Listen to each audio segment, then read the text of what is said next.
Fala galera, beleza? Tô trazendo mais um vídeo pra vocês. Nesse vídeo eu vou ensinar pra vocês como você pode estar baixando aí baixando não, né? Aumentando o som do seu Android. Primeiramente, você tem que baixar o aplicativo chamado Volume Booster. Você vai instalar,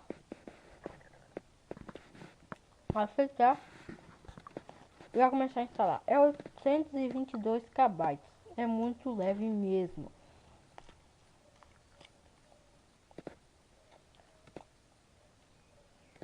Pronto, já baixou, bem levinho mesmo, KB, nem MB, nem e muito menos giga. Você vai vir aqui abrir.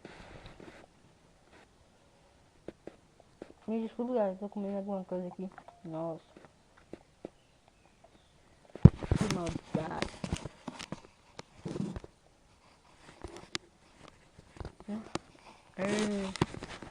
Vem aqui em X e aumenta o volume tudo.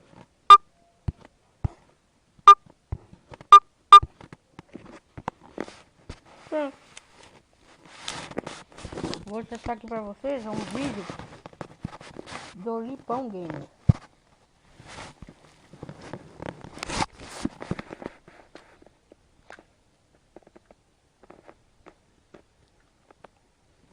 Carregando aqui.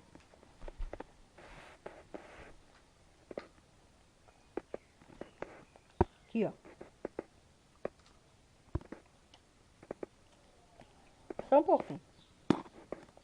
Eu fiz algumas mudanças. Deixa eu explicar aqui pra vocês o que eu fiz. Primeiramente, deixei aqui a praça de alimentação um pouquinho menor, porque não tinha necessidade de ter muita gente, muito negócio de comida aqui, né? Muitos restaurantes, no caso. Coloquei essa estátua aqui, na verdade. Foi isso, galera. Espero que tenham gostado do vídeo. E se funcionou no seu, deixa os comentários, beleza? Se não funcionou, se não funcionou, foi mal, beleza? Mas eu fiz esse vídeo só pra ajudar, tentar ajudar, né? Então obrigado por assistir, deixa o like, se inscreve se você não é inscrito e aperta no sininho para você não perder nenhum vídeo.